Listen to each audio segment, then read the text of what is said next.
प्यारे दोस्तों, नमस्ते। आज हम लोग बात करेंगे खुशफहमी पर। हम स्टार्ट करते हैं मिर्जा गालिब की एक शेर से।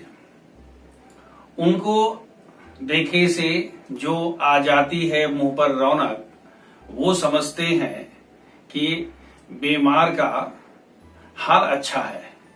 ये बड़ा यूनिक एग्जाम्पल है खुशफहमी का। देखिए, खुशफहमी का जो इंग्लिश में हम लोग बोलते हैं कि वो अप्रहेंशन है या ओवर सेल्फ कॉन्फिडेंस है, लेकिन खुशफहमी का एक्चुअल मतलब ये होता है कि जिस बात को लेके हम खुश होते हैं उसके अंदर उतना वैल्यू पॉइंट नहीं होता ताकि उतना खुश हुआ जाए। या हम ये कह सकते हैं कि a tendency to accept, a tendency to be ready to accept something which is not real। लेकिन प्रश्न ये है कि जो खुशफहमी होती है, लोगों में होती है, उसके कारण क्या है? तो इसके देखिए, इसके 4-5 कारण हैं। सबसे पहला, खुशफहमी लोगों को क्यों होती है? सबसे पहला कारण है लोगों के पास पावर का, शक्ति है। अब पावर किस बात का भाई? पद का, प्रतिष्ठा का, पैदाइश का। भाई पैदाइशी आप एक ऐसे पॉलिटिशियन के घर में हो गए कि आप कम से कम मिनिस्टर तो बनेंगे ही बनेंगे, तो उनको खुशफहमी हो सकती है कि हम बड़े योग्य हैं। दूसरा अथॉरिटी है। जो दूसरा पॉइंट है वो है अथॉरिटी। भाई आपके पास अथॉरिटी अगर है या अथॉरिटी मिल गई है तो आपको खुशफहमी हो जाती है कि साहब मेरे जैसा कोई नहीं। थर्ड पॉइंट है ओवर सेल्फ कॉन्फिडेंस का।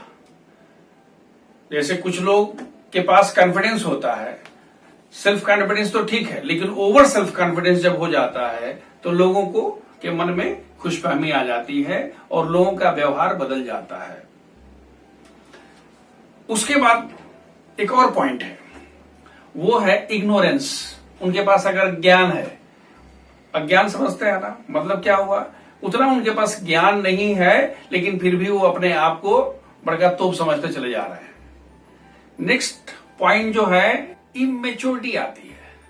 उतने मेच्योर नहीं है, लेकिन वो समझते हैं कि साहब क्या है, बस हमको मत बोलिए, मेरे सामने कोई नहीं है, पूरा जहां मेरे कदमों के नीचे है।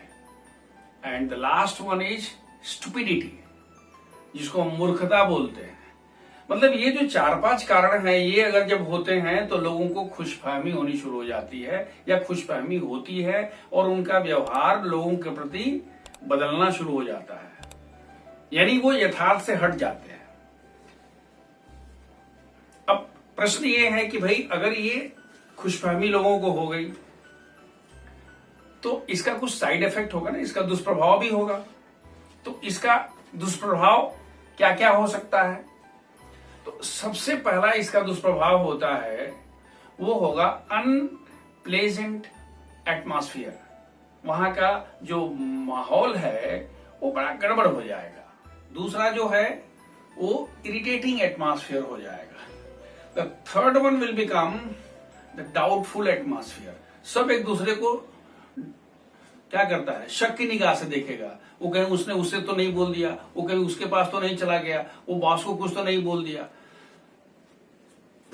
फिर अगर मान लीजिए डाउटफुल तो हो गया, अब डाउटफुल अगर हो गया तो उसके बाद डिस्टर्बिंग एटमॉस्फेयर हो जाएगा। सब परेशान रहेगा, सब दिक्कत में रहेगा। And the last one will be the whole atmosphere will be poisoned, विषाक्त हो जाएगा। मतलब पूरा का पूरा माहौल जो है वो सब परेशान हो रहेगा, सब डिस्टर्ब रहेगा, एक दूसरे को शक की नजर से देखेगा, अनप्लेजेंट रहेगा, सब नाखुश रहेगा, सब एक दूसरे पर चिल्लाएगा। अब अगर कहने का मतलब है कि अगर ऐसी सिचुएशन आ जाती है तो हमें क्या करना है अगर हम ऐसी सिचुएशन में फंस गए हैं? तो अब यहां हम आपको बताते हैं, देयर आर 4 A's, 4 A है। The first one is avoid. भाई उससे बच के रहिए। अगर ये संभव नहीं है, मान लीजिए आपने अवॉइड आप नहीं कर सकते हैं, भाई बॉस को कैसे अवॉइड करेंगे? सिचुएशन को है, नौकरी को कैसे आप अवॉइड कर सकते हैं? परिवार घर को कैसे अवॉइड कर सकते हैं? ठीक है, फिर एक्सेप्ट इट। अगर अवॉइड नहीं कर सकते हैं तो एक्सेप्ट कर लीजिए कि भाई ये ऐसा ही है। और जब एक्सेप्ट कर लेते हैं तो उसके बाद आपको एडॉप्ट करना पड़ेगा, ADOPT, एडॉप्ट करना पड़ेगा। एडॉप्ट कर लीजिए। जब एडॉप्ट कर दिए मतलब क्या हुआ, चलो भाई हम इसमें ढल गए, लेकिन लास्ट में एडेप्ट कर लीजिए। मतलब क्या, खुशी खुशी भाई जो तुमको अच्छा लगे वो बात करेंगे। तुम रात को दिन और दिन को रात कहो तो रात कहेंगे। यानी गंगा गए तो गंगादास, जमुना गए तो जमुनादास। इसको बोलते हैं एडेप्टेशन बोलते हैं। और अगर ये चारों चीजें हो गई, लेकिन अब समझ में आपको ये चीज जरूर आनी चाहिए कि अल्टरनेटिव व्यवस्था जरूर देख लीजिए। अगर आपको लगता है and if you can move out from such situation जहां पर कि लोगों को खुशफहमी है, जहां माहौल विषाक्त है, जहां आपकी खुशियों से कंप्रोमाइज करना पड़ रहा है, तो वहां से क्या करना है, अल्टरनेटिव व्यवस्था लेके मूव आउट। अब हमेशा आप कहेंगे कि भाई जिसको खुशफहमी है, जिसकी वजह से हम परेशान हैं, उसको कैसे सुधारें। उसको इस तरह का वीडियो दिखाइए, उसको पुस्तक पढ़वाइए, उसको ऐसी सिचुएशन में लाइए ताकि उसको महसूस हो जाए। 1 to 1 तो नहीं ले सकते हैं, फ्रंट टू फ्रंट तो नहीं हो सकते हैं, 1 to 1 नहीं ले सकते हैं। आपने सुना होगा ना कि शराफतों की तो अहमियत ही नहीं, किसी का कुछ न बिगाड़ो तो कौन डरता है। तो अगर उसका कुछ बिगड़ना शुरू हो जाएगा तो निश्चित रूप से क्या होगा, उसके व्यवहार में थोड़ा सा परिवर्तन आएगा। देखिए, बहुत पहले हमने 4 पंक्तियां मैंने खुद लिखी थी। वो कुछ इस तरह से थी, मैं तो बेकार था ही वो भी बेकार था, मैं तो बेकार था ही वो भी बेकार था, वक्त और किस्मत से दोनों लाचार थे, वक्त और किस्मत से दोनों लाचार थे। अपनी खुशियों की दुनिया मैं कहां छोड़ता, अपनी खुशियों की दुनिया मैं कहां छोड़ता, वो नाखुश गलतफहमी के शिकार थे। जो गलतफहमी जिसको होगी वो हमेशा दुखी ही रहेगा। आपको एक छोटी सी सलाह यही है कि किसी भी कीमत पर, अपनी छोटी छोटी खुशियों की कीमत पर कुछ भी मत करिए। अपनी खुशियों का जो संसार है उसको संजो के रखिए।